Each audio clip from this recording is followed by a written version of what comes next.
García Falconi, la ventaja de llamarse Ramiro Tocayo. A usted siempre lo ubicamos en Sevilla, ¿por dónde anda ahora, Tocayo? Buenos días. Parece que está en Perú. Se dieron cuenta por las líneas de Nazca de atrás. Claro, por supuesto. O sea que está en Perú, ¿en qué parte? Lima. Está en Lima, vea, váyase a un restaurante que queda en Miraflores, que se llama Costanera 700. Copiado. No se va a arrepentir. Cómase, pídase un cachete de mero. Mire que ya le estoy dando todas las coordenadas, ¿ah? Ni cómo perderse. Ya. Clarito. Búsquelo en Mr. Google y se va a dar cuenta que encuentra. A ver, Tocayo, ya que usted está por allá, a mí me disgusta mucho, y me imagino que a usted también, cuando se quiere resolver jurídicamente temas políticos, cuando se quiere utilizar los mecanismos que da la legalidad de una norma para cesar autoridades, para crear embrollos, para adecuarlos a determinados hechos que sin ser jurídicos solo tienen un fin político. Y por ejemplo tenemos ahora el caso de están tras la cabeza de la fiscal general de la Nación. ¿Cómo entender? De alguna manera, porque yo ya no lo entiendo y solo hay una explicación para mí, que es a río revuelto ganancia de pescadores, para los abogados en ejercicio tratar de explicar aquello que con una dosis de lógica no tiene ninguna explicación. Buenos días, Tocayo. Buenos días, Tocayo. Buenos días a todos en la radio. Buenos días a mis queridos amigos guayacenses.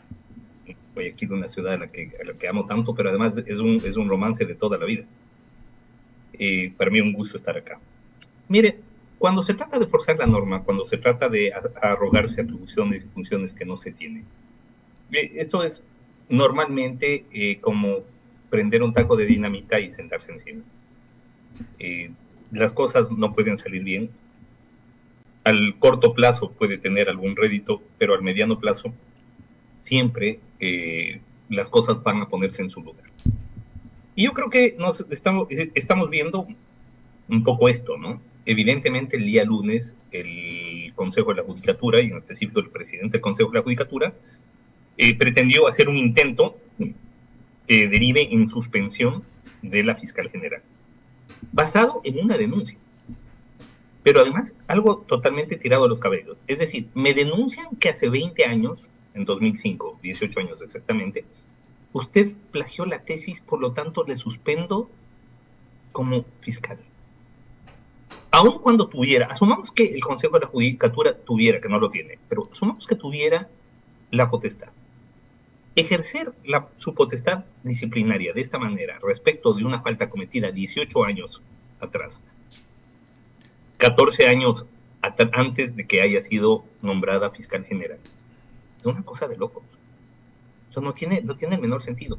Más todavía si no tiene atribución. ¿Por qué no tiene atribución? Porque la Constitución de la República a la fiscal general y a otros funcionarios de alto nivel les establece, por un lado, la designación por parte del Consejo de Participación Ciudadana y, por otro lado, su control disciplinario a través del control político que realiza la Asamblea Nacional mediante su actividad fiscalizadora. Punto, no más. Entonces, a la fiscal solamente, en lo formal, solamente tiene potestad la Asamblea para destituirla, no el Consejo de la Judicatura. Entonces, querer asumir esa atribución, por supuesto, fue tirado de los pelos y dio como resultado que a esa convocatoria, a esa sesión, no asistan 3 de los 5 vocales y que ni siquiera tengan quórum. De loco, una cosa de loco. Tocayo, luego, siempre es bueno poner un ejemplo hiperbólico. Y como decía mi profesor, hoy fallecido, Héctor Romero Parducci, voy a exagerar para ilustrar. Es más o menos como que en la partida de nacimiento del señor presidente de la República, Guillermo Lasso Mendoza, haya habido alguna omisión de, qué sé yo, del día en que nació y todo. y se considere que se ha omitido un requisito, venga el tribunal, el Consejo Nacional Electoral y lo descalifique y quiera dejar de ser, lo quieran cesar en las funciones de presidente de la República. O sea, estoy siendo exagerado, un poco para entender el grado de estupidez al que nos han querido abocar, ¿no? Sí, por supuesto. Es decir, se ha tratado de estirar la norma como chicle, pero además en una lógica en la que algunos movimientos y partidos políticos se encuentran no de ahora, sino de hace 16 años. Si tenemos mayoría, podemos hacer lo que nos dé la gana. Esa ha sido un poco la lógica que dejó la experiencia correísta y sobre todo Montecristi. Por eso hablo de 16 años, estamos hablando de 2007, 2008. Si es que tenemos mayoría, podemos hacer lo que nos dé la gana. Podemos hacer una nueva constitución, podemos mandar a la casa a todos los funcionarios, podemos reconfigurar el Estado a nuestro gusto, podemos cooptar la justicia y los órganos de control y podemos robarnos lo que sea. Porque además ese fue el corolario, ¿no? Y bajo esa lógica, claro, ¿qué es lo que nos está proponiendo el correísmo ahora, 16 años después? Borra y va de nuevo. Queremos una asamblea constituyente. ¿Para qué? Para hacer exactamente lo mismo. Mandar a todos a su casa, borra y va de nuevo, vamos a hacer una nueva constitución, o la misma, no importa, lo importante es cooptar nuevamente la justicia, cooptar nuevamente los órganos de control, y poner a nuestros adeptos, y poder gobernar como nosotros nos acostumbramos durante 10 años a gobernar, es decir, haciendo lo que nos dé la gana. Y claro, esa lógica traspolada al ejercicio actual de órganos de control administrativo disciplinario como el Consejo de la Judicatura o de órganos de designación y control social como el Consejo de Participación Ciudadana, genera que actúen arbitrariamente y que terminen, no, bueno, nosotros tenemos una expresión muy, muy simpática acá de fútbol en la sierra, que es el patearse en las orejas, y terminen pateándose en las orejas, porque lo que han hecho, es decir, de esta aventura en la que se metió el presidente del Consejo de la Judicatura, el único que terminó perjudicado fue él. O sea, llaman a una sesión para suspender a la fiscal por una supuesta incorrección cometida 17 años atrás, 18 años atrás. Ok, el problema, porque además la tesis la fiscal la presenta en 2005, el problema es que ahora se va revelando. Ayer veía que los chicos de la Posta pues hicieron un ejercicio en vivo y pasaron por Turnitin, que es uno de los sistemas antiplagio, para establecer las similitudes, y resulta que era del 6%, lo cual en ninguna parte se puede considerar como plagio. Luego fueron inclusive a denunciar ante el Consejo de Participación Ciudadana que se habría plagiado un artículo en una revista que dirijo yo. Ojo, y eso a nosotros sí nos prendió las alarmas. Dijimos, a ver, un ratito, cuidado, se nos puede haber pasado una cosa así, vamos a averiguar. Porque, ojo, en la revista que yo dirijo, que es la primera y única revista en materia penal indexada en el Ecuador, indexada significa registrada en un índice, es la única revista en el Ecuador y una de las 3 en Latinoamérica, no hay más. Y tenemos un procedimiento de admisión muy estricto, es decir, usted manda el artículo, ese artículo se pasa por un antiplagio, luego, superado el antiplagio, ese artículo se remite a 2 expertos en el área, en la materia del artículo, y una vez que esos 2 expertos han emitido un dictamen favorable, se manda a publicación. Es decir, es un tamiz bastante fuerte. Fuimos a ver y realmente eso no tiene pies ni cabeza. Inclusive le pasamos un nuevo antiplagio y es 0% de similitudes. Es decir, un artículo absolutamente original. Entonces, están dispuestos a soltar cualquier cosa, es decir, así un poco como en el juicio político. En el juicio político tenemos los 92 votos, por lo tanto vamos a votar a Lazo como sea, no importa. ¿Por qué causal? La que sea, ponle traición a la patria, ponle violación, ponle lo que sea. Todo, el papel aguanta todo, lo importante son los votos. Y claro, bajo esa lógica terminaron en la casa los asambleístas. El Consejo de la Judicatura llama a una sesión para ejercer control disciplinario sin tenerlo de la fiscal general. Producto de eso, un papelón completo, todo el mundo se le mata de la risa al Consejo de la Judicatura, y sin aprender la lección, el Consejo de Participación Ciudadana hace lo propio el día de ayer.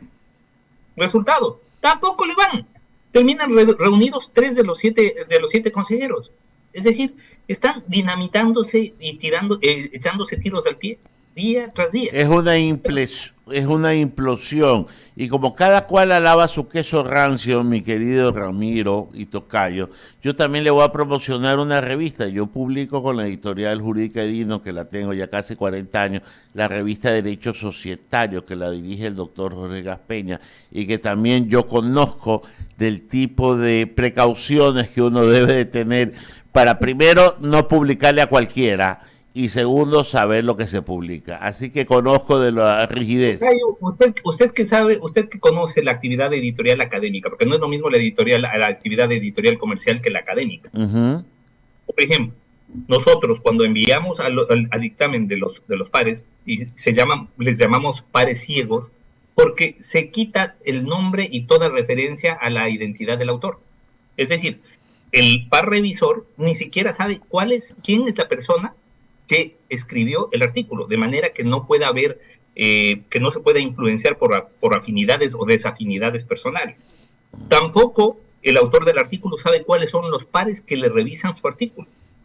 Para nada. No, eso está claro. Lo que pasa es que cuando uno tiene su estilo, ya saben quién es el que escribe. A algunos se les nota, a otros no se les notará mucho. En lo académico ya es un poquito más difícil, porque como es un lenguaje bastante técnico y utilizado, sí, digamos, por toda una comunidad. Pero no lo quiero sacar con esta digresión, que es verdad que a veces es bueno darle un poco de academia a una entrevista de lo que estamos hablando. Yo no sé por qué este señor presidente de la Judicatura se me parece al inefable Ochoa, que era el superintendente de comunicación. Oiga, no sé, usted le ha visto parecido, así como el de Saquicela con Alarcón, el de este señor con Ochoa, como que estamos repitiendo las cosas, ¿no le parece? Yo lo que veo es una vocación por por el autoritarismo. Veo muchísima prepotencia, pero una prepotencia ciega. Yo siempre he dicho que, yo repito esto, hay un dicho muy simpático en España que dice que Dios prefiere al pecador inteligente que al tonto virtuoso. Yo creo que incluso para jugar políticamente hay que hacerlo con poquito cabeza. Sí. La torpeza no puede ser bandera de nadie. Además, pero es que esto lo están haciendo, es decir, se están moviendo como elefante en cristalería. Vamos a tumbar todo, punto. ¿Cómo? No importa. Tenemos mayoría en el Consejo de la Judicatura, no importa. Pero, ojo, cuidado que eso puede implicar, por un lado, una atribución de funciones, delito de arrogación de atribuciones. No importa. Y por otro lado, eso puede implicar, e implica directamente, un desacato de la sentencia de la Corte Constitucional que se emitió en el año de 2019, que justamente establece cuáles son los mecanismos bajo los cuales los funcionarios elegidos pueden ser destituidos y cuáles no. Pero no importa, dale nomás, convoca y hasta dale nomás, porque ahorita, claro. Tocayo, vámonos a sede constitucional. Está bien que fue inédita la muerte cruzada, y yo ya lo invito para que en algún momento, no ahora, hacer un foro sobre la conveniencia o no de la permanencia de esa institución en la Constitución. Primero, eso es un tema que se lo dejo planteado para estudiarlo. Y segundo, estos decretos leyes de emergencia en materia económica que el presidente de la República ha mandado, por su urgencia, la urgencia no es tanto, y así la veo yo, no sé cómo usted, tanto por su contenido, sino por lo restrictivo de los tiempos que tiene el presidente para gobernar en ese esquema.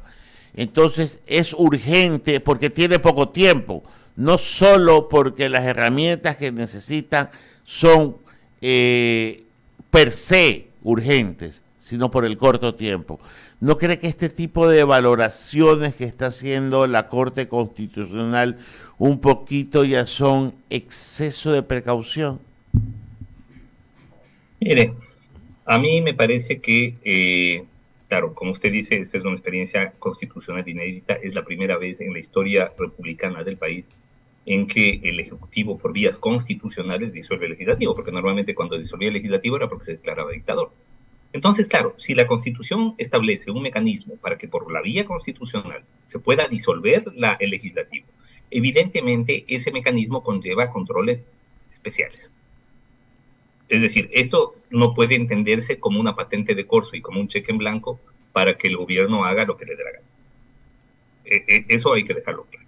Entonces, la propia Constitución establece que esto que se podrá legislar a través de decretos leyes, pero acota la materia de estos decretos leyes y dice que solamente pueden ser económicos y urgentes. Entonces, claro, la Corte Constitucional lo que ha hecho es asumir la disposición constitucional y decir, bueno, usted venga y explíquenos por qué es económico y por qué es urgente. Porque esto no significa que durante 6 meses vamos a tener una dictadura constitucionalizada en donde usted nos puede pasar cualquier decreto legislativo e imponer una visión política, su visión política del Estado, sin el tamiz de la Asamblea Nacional o de un legislativo. Entonces, claro, en este régimen excepcional, quien asume esa función de tamizar estos proyectos de reforma normativa es la Corte Constitucional. Yo creo que lo está haciendo adecuadamente. Pero, Tocayo, en lo económico podría haber una suerte de salvedades en el análisis, pero lo urgente es urgente, pues. ¿Y por qué es urgente? Porque el presidente tiene 6 meses, en el mejor de los casos, para gobernar así. Y si se lo resuelven a los 3 meses, se hicieron cualquier cosa menos actuar urgentemente, ¿no? Bueno, yo creo que la urgencia no deriva del tiempo que le resta al presidente, sino de la necesidad de que se expida ese proyecto de ley. Por ejemplo, si vamos a tener un gran fenómeno del niño y el presidente emite un proyecto de ley económico que permita redistribuir los recursos para paliar los efectos de este fenómeno natural, por supuesto, esto es un tema urgente. Pero si voy a mandar un proyecto de ley en el que establezco exenciones arancelarias a ciertos productos, por ejemplo, la pregunta ¿es eso urgente? Sí o no, aunque sea económico. Por otro lado, ojo, el problema, porque el problema no va a estar porque por este primer decreto ley fue un decreto ley medio globo de ensayo, es decir, fue un decreto ley super light, que yo creo que no va a tener mayor problema para pasar, que establece disminuciones tributarias, yo creo que no va a haber lío. Pero espérese un ratito, porque hay algunos sectores allegados al gobierno que están promocionando otro tipo de proyectos, por ejemplo, flexibilización laboral, por ejemplo, precarización de la seguridad social. Y ahí, en ese momento, ahí vamos a ver si eso es urgente o no es urgente y si es constitucional o no constitucional. Yo sí creo que en el tributario va a haber problemita, Tocayo, porque hay unas 2 líneas que dicen de aplicación inmediata y usted sabe que las reformas tributarias tienen que ver por el año fiscal, entonces por ahí va a haber un problemita. Bueno, por eso, ya, ese es un problema constitucional, ¿no es cierto? Porque es la Constitución la que establece desde cuándo entra en vigencia una norma tributaria o no. Y esa es materia de la Corte Constitucional, así que la Corte lo que tiene que hacer es su trabajo y punto. Y yo creo que, pero no más que eso, pero tampoco menos que eso. Entonces, querer atribuirle la condición a la Corte Constitucional de convidado de piedra, creo que tampoco es acertado. Tocayo, le paso a mi compañero Enrique Bolo, San Martín Bolo por lo redondo, ahí que va a continuar la entrevista. ¿Cómo está, Ramiro? ¿Qué tal? Qué gusto, ¿no? Y yo lo identifiqué por el hecho de que se ven las líneas de Nazca. Espectacular, ¿eh? Qué chévere. Perú, en verdad, un país maravilloso.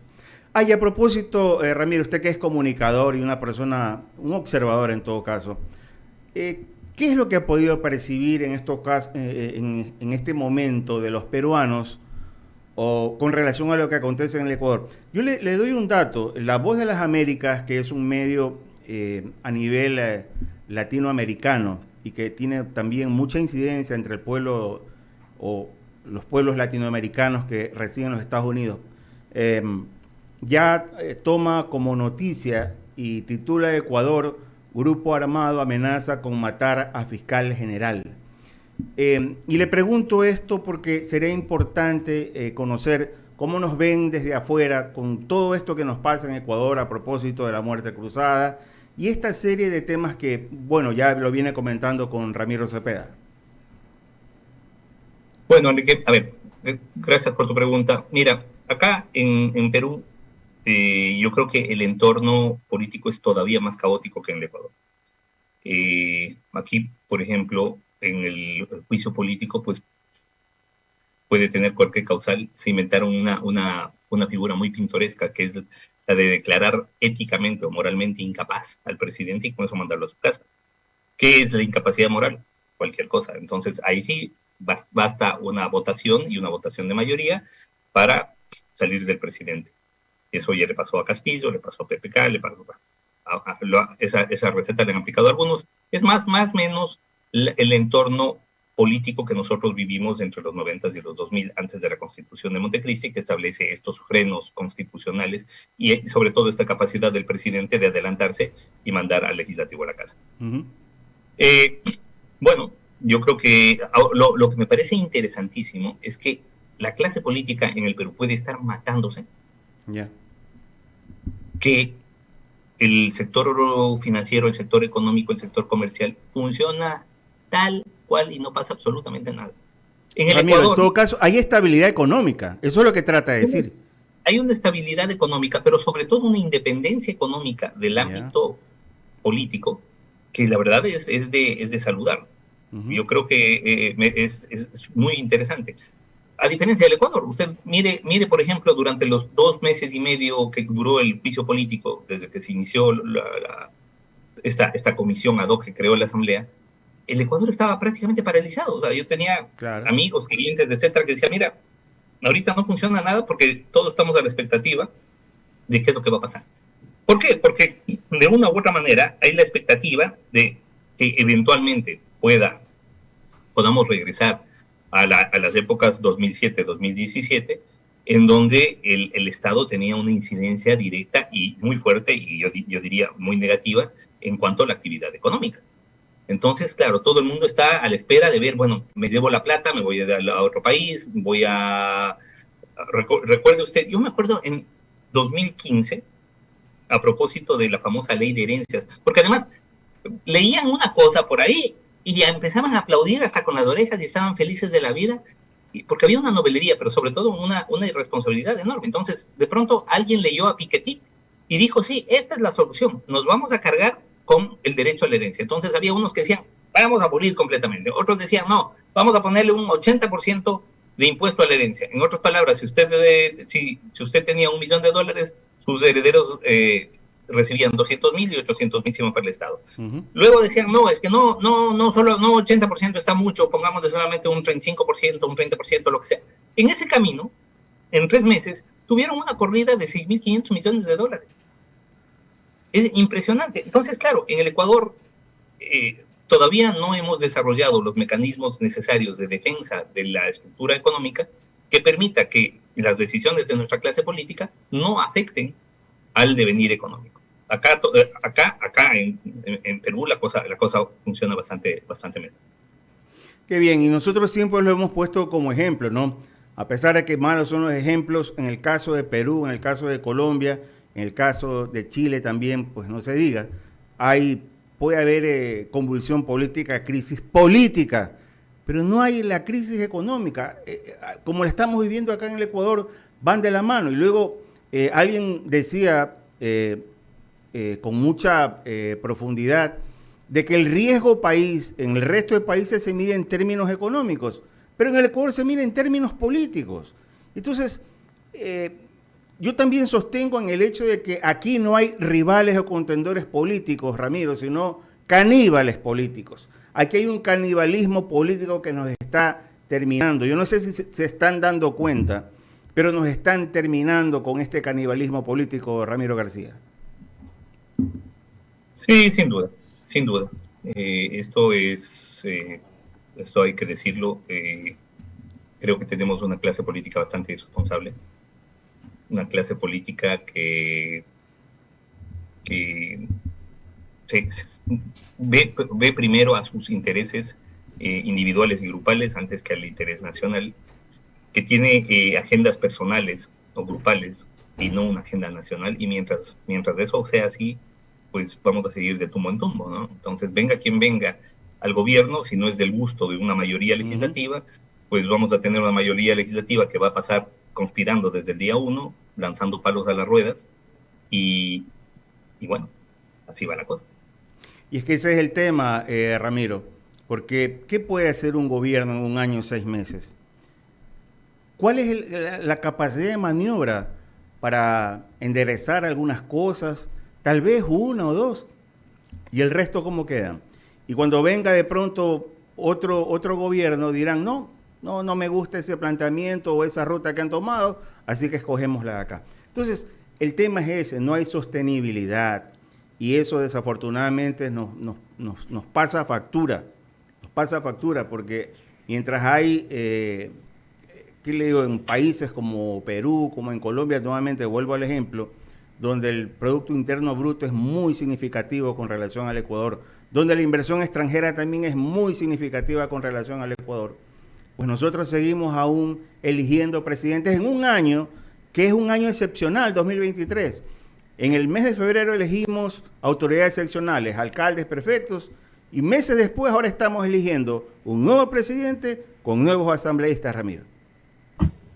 Sí, bueno, acá lo que pasa es que pensamos, hay una visión muy cortoplacista de lo político, ¿no? Siempre pensamos en qué va a pasar de aquí a agosto y luego pues el 2025 lo vemos como algo muy lejano, ¿verdad? Y luego cuando está casi a las puertas. Y luego en 2025, bueno, pensamos qué es lo que va a pasar estos 4 años. Y claro, mientras hay un cortoplacismo, no hay un proyecto de país. Claro. Un proyecto de país tiene que ser a mediano y largo plazo. Si yo voy a postular a presidente para el año 2023 hasta 2025, tengo que empezar planteándome, por ejemplo, ¿qué quiero yo para la educación pública? ¿Qué quiero para la salud pública? ¿Qué quiero para la seguridad social? ¿Qué quiero para la seguridad ciudadana? Y empezar a trabajar en eso como que si fuera a gobernar 50 años. Pero voy a gobernar 14 meses. Y luego en 2025 igual. A ver, el problema no es cómo quiero dejar el país en 2029 en materia de educación pública, sino hacia dónde vamos en el 2050 en materia de educación pública. Así es. De manera que se pueda generar un camino, se pueda generar una ruta que luego quienes vengan en gobierno, vengan de donde vengan, puedan seguir y puedan desarrollar. Yo creo que eso, por ejemplo, es lo que vemos también en nuestras comunidades locales, ¿no? Nuestras ciudades. O sea, lo importante es el alcalde, a ver, ¿qué parque voy a construir? ¿Qué malecón me voy a hacer? ¿Qué obras voy a entregar? Y además, si es que quedó una obra medio inconclusa y la inaugura el siguiente alcalde, entonces vamos a putearle al alcalde porque se está rogando como que estuviera robándose la obra del anterior. No, las obras no son de un alcalde o de otro, son de la ciudad o son del país. Pero eso todavía no lo entendemos acá. Tenemos un egoísmo, un caciquismo, pero además muy parroquiano en nuestra política nacional, y eso hace que veamos las cosas muy al corto plazo. Y que además no nos importe. Todo lo contrario, es decir, vivimos en la paradoja de querer, porque además todo gobierno quiere hacerlo lo mejor posible. O sea, no hay ningún gobierno, no hay ningún presidente, creo yo, que se haya levantado un día y diga, bueno, hoy voy a cagar al país. No, ninguno. Todos quieren hacerlo lo mejor. Pero viven en la paradoja de querer hacerlo lo mejor, pero ojalá el próximo lo haga lo peor. Sí. Para de esa manera ver si es que podemos volver. Sí. ¿Verdad? Y cuando somos oposición, pues bueno, vamos a quemarlo todo, sí, que ya lo arreglaremos luego cuando seamos gobierno. Sí, entonces, claro, bajo esa lógica esquizofrénica, obviamente nos vamos cargando el país en la mitad. Y si encima de eso usted le añade todo un entramado de venganzas personales, grupales, de toma de cuentas mafiosa, entonces, bueno, pues ese es el país que tenemos. Entonces, estamos dedicados no a construir un país, sino de destruirnos entre nosotros. Y claro, luego, eso elevado además a la categoría política pública. ¿Qué es lo que dice el correísmo? Regresamos y vamos a una asamblea constituyente. ¿Para qué? Para darles en la madre, porque con estos controles, con esta justicia no se puede. Entonces, ahora sí, a ver medios de comunicación la que se les viene. A ver radios, a ver canales de televisión, a ver periódicos, a ver redes sociales. Ahora sí vamos al control total. Todo lo que nos faltó hacer en la década, ahora lo vamos a hacer. Ya está. Avisados de estar. Listo. Qué lástima. 8 horas 50 minutos. Ramiro, su colega, su tocayo. Colega también porque soy abogado. Pero le digo algo, Ramiro. Bueno, ahora lo estamos entrevistando desde Perú. La próxima vez, ¿dónde lo ubicamos? En Quito. Yo normalmente estoy en Quito. Llegué ayer y me voy mañana, es decir, vine por un tema profesional así muy puntual. Ya, correcto, Ramiro. Oiga, Tocayo, eso de que no existe un presidente que se levante con las ganas de cagar hoy día al país, sí hay, por un acaso. Sí hay. Y quiere que le diga, y mire, le voy a poner un ejemplo. Aquellos que dejan el país tan fregado que para el que viene al siguiente mandato no puede hacer nada.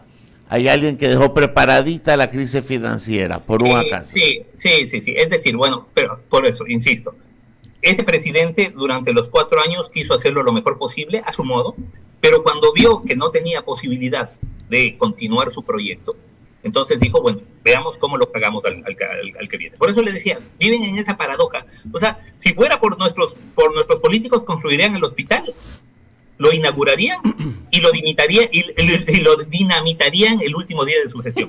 O sea, es que eso no tiene sentido. O sea, así como se construye el país. Vivimos en un país de locos, donde la clase política actúa bajo una perspectiva esquizofrénica.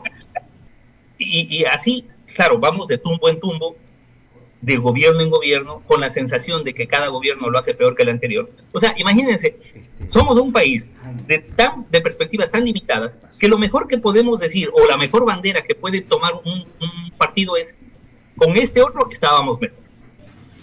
Y eso lo hacen todos. Usted recordará, yo me acuerdo la campaña de 2013, de 2009 y 2013, la campaña de Lucio Gutiérrez era, con Lucio estábamos mejor. Ahora la campaña es con Correa, estábamos mejor. Y seguramente en algún momento la campaña será con Lasso, estábamos mejor. Entonces, claro, nos queda una sensación, perdón que lo diga así, que siempre estamos tan en la mierda que antes podíamos estar mejor. Es decir, nunca tenemos la perspectiva de que ahora estamos mejor y podemos estar mejor a futuro. Nunca nos plantean un proyecto o un discurso hacia futuro. No nos dicen, es que con esto vamos a estar mejor. No. Antes estábamos mejor. Por lo tanto, lo mejor que nos puede pasar como país es una regresión al pasado.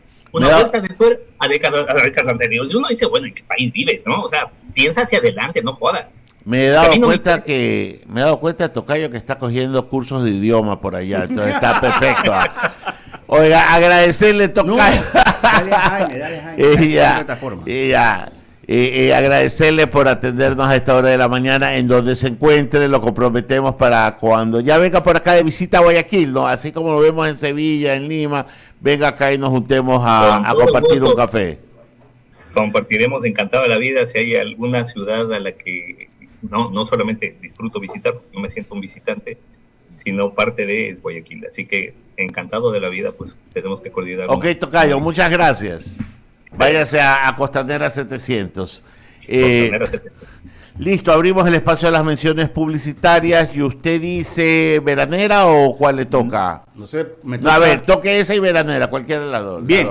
Si me ganara $500, ¿qué haría? Quizás me compraría las entradas para irme al concierto, o mejor, podría comprarme una guitarra nueva o ya de paso mejor cambio la cocina. Si tú también quieres ganar, entonces deposita $50 en tu cuenta de ahorros o cuenta de banco de Guayaquil para ser uno de los ganadores diarios. Recuerda, sortearán $500 diariamente. Banco Guayaquil, primero tú. Siga también ahí.